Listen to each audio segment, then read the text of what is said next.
Arrivé en 11e année, on a tendance à faire un petit peu le bilan de ce qu'on a fait pendant notre scolarité. Et puis ici, dans ce qui nous intéresse, c'est-à-dire les nombres, eh bien, on classe, ma foi, tout ce qu'on a vu, tous les nombres qu'on a un petit peu croisés pendant notre scolarité, dans 4 ensembles bien connus de nombres, euh, qui se notent, alors de manière un petit peu étrange, comme ça, N, Z, Q et R, avec chaque fois une double barre, ou ici une partie arrondie en double dans nos lettres. Donc dans cette vidéo, je vais vous expliquer, vous rappeler ce que c'est ces ensembles et donner quelques exemples. Donc il y a bien longtemps, vous avez appris à compter. Compter, donc, ça veut dire avec des nombres entiers positifs. C'est ce qu'on appelle l'ensemble des nombres naturels. Et donc il est composé, comme je l'ai dit, des nombres entiers positifs. Quand je dis positif, il y a 0, et ensuite 1, 2, 3, etc. Et on continue comme ça jusqu'à l'infini. L'infini n'étant pas un nombre, ne faisant pas partie donc de cet ensemble. Donc ça, c'est ce qu'on appelle les nombres naturels.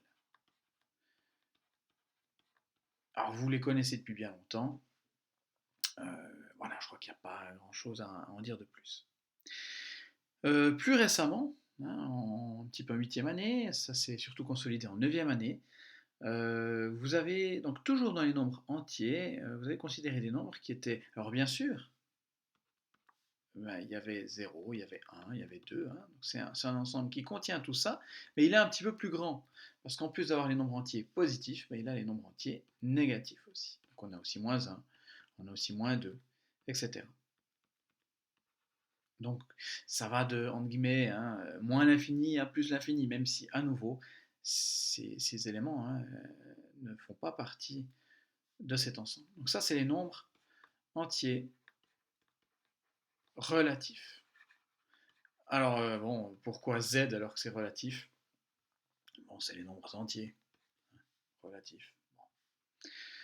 Dans tous les cas, voilà son nom et voilà sa notation. Donc ça, c'est vraiment, ça contient les nombres naturels. Hein, donc les nombres naturels sont inclus dans cet ensemble. Cet ensemble est plus grand. En plus d'avoir les nombres naturels qui se trouvent ici, ben on a aussi tous les nombres entiers négatifs. Donc c'est pour ça qu'on représente ça souvent avec cette représentation ici, ce diagramme ici, ce qu'on appelle un diagramme de Venn, avec des patatoïdes qui sont imbriqués les uns dans les autres. Ça veut dire que le plus petit ensemble ici, c'est n, les nombres naturels. Donc, comme j'ai dit, il y a 0, il y a 4, il y a 17, il y aurait plein de nombres, il y aurait 152, etc. Plein de nombres entiers positifs. Et puis, les nombres relatifs, donc z, il contient les nombres naturels. Donc 0 est un nombre naturel, mais c'est aussi un nombre entier relatif. Par contre, il y a des nombres qui sont entiers relatifs qui ne sont pas naturels, comme moins 2, ou bien moins 628. Donc vraiment, ces ensembles sont inclus les uns dans les autres. Et ça, c'est important de bien comprendre. Donc moins 2, je ne vais pas le mettre ici, parce qu'il n'est pas naturel, il est que relatif. Par contre, 0, je ne vais pas le mettre là, parce qu'il est, oui, il est relatif, mais en plus, il est naturel. Voilà, donc ça, c'est ce qui concerne les nombres entiers. Puis maintenant, on va considérer deux ensembles de nombres qui ne sont pas que des nombres entiers. Donc pas que, hein, ils contiennent les nombres entiers, mais ils contiennent plus que ça. Alors, pour avoir des... Quand on considère des nombres à virgule, alors quelquefois, on considère un ensemble ici entre, qui est ce qu'on appelle les nombres décimaux, hein, qui pourrait se noter avec oui, un double D, comme ça, qu'on ne va pas considérer ici, qui n'est pas très intéressant mathématiquement parlant. Mais on va parler du nombre, de l'ensemble Q, qui est en fait les nombres rationnels. Alors, qu'est-ce que c'est que les nombres rationnels? Eh bien, c'est les nombres qui peuvent s'écrire comme une fraction. Hein, c'est l'étape suivante dans votre scolarité, après avoir vu les nombres entiers relatifs, on a vu les fractions. Alors, les rationnels, pardon, c'est pas que les fractions, mais en fait, c'est tous les nombres qui peuvent s'écrire comme une fraction. Donc, ça veut dire que oui, c'est les fractions. Donc, c'est quoi une fraction, hein? C'est un quotient de deux nombres entiers.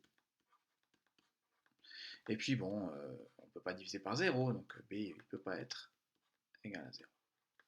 Donc ça, comme je l'ai dit, c'est ce qu'on appelle les nombres rationnels. Donc oui, il contient les fractions. Par exemple, 2 tiers, il se trouve ici, qui n'est d'ailleurs pas un nombre entier, donc il est bien ici. 4, c'est un nombre rationnel. Il peut s'écrire comme une fraction. C'est 4 sur 1. C'est pour ça que l'ensemble Q contient l'ensemble N et l'ensemble Z. Mais donc, il peut aussi contenir 0,52. Bah oui, 0,52, je peux l'écrire comme une fraction, c'est 52 sur 100. Ou bien un nombre plus compliqué comme 21,476 périodique. Alors celui-là, il peut s'écrire comme une fraction.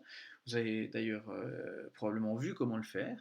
Celui-là, c'est un petit peu plus compliqué que 0,52 par exemple. Mais il peut s'écrire comme une fraction, donc il fait bien partie des nombres rationnels. Donc vraiment, les nombres rationnels, c'est ceux qui peuvent être écrits comme des fractions. Mais, bah, vous le savez sûrement, tous les nombres ne peuvent pas être écrits comme des fractions. Il y a des nombres un petit peu plus méchants, euh, qui existent bien, hein, qui sont bien réels, mais bah, ils ne peuvent pas s'écrire comme des fractions. Alors, les exemples typiques, c'est pi, c'est racine de 2. Mais il y en a plein d'autres.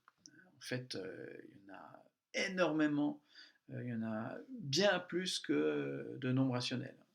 Il y en a même infiniment plus, hein. Voilà. Alors, on ne va pas entrer dans des considérations, on ne va pas essayer de compter combien il y en a, mais il y en a énormément. Et donc, comme je l'ai dit, c'est ce qu'on appelle les nombres réels. Et je ne vais pas essayer de vous écrire ce que c'est les nombres réels. Probablement que dans votre vie, vous ne verrez jamais rien d'autre que des nombres réels. Même si il est possible de considérer des ensembles plus grands. Mais tout nombre que vous arrivez à écrire, voilà, ou que vous n'arrivez pas d'ailleurs, c'est 45,7, 6, 0, 9, 2, 1, 6, 5. Vous pouvez continuer à l'infini comme ça. Vous mettez tout ce qui vous passe par la tête. Ben, c'est un nombre réel. Donc les nombres réels, mais qui ne sont pas rationnels, hein, ce qu'on appelle les nombres irrationnels, donc ceux qui sont vraiment à l'extérieur ici, c'est des nombres en fait qui ne peuvent pas être écrits comme des fractions, c'est-à-dire c'est des nombres qui ne sont pas périodiques. Donc ils ont une infinité de chiffres, mais ça se répète jamais. Si ça se répète, ben, ça sera non seulement un nombre réel, mais aussi un nombre rationnel, hein, donc ce sera un petit peu plus au centre dans notre diagramme ici. Voilà pour ce qui est de ces ensembles numériques. Donc vraiment deux ensembles de nombres entiers, les nombres entiers positifs, c'est ce qu'on appelle les naturels, les nombres entiers positifs mais aussi négatifs, c'est ce qu'on appelle les relatifs, et puis deux ensembles de nombres qui ne sont pas entiers. Les plus simples à manipuler, ceux qu'on peut écrire comme une fraction, qui ne sont pas forcément écrits comme des fractions, mais qu'on peut écrire ainsi.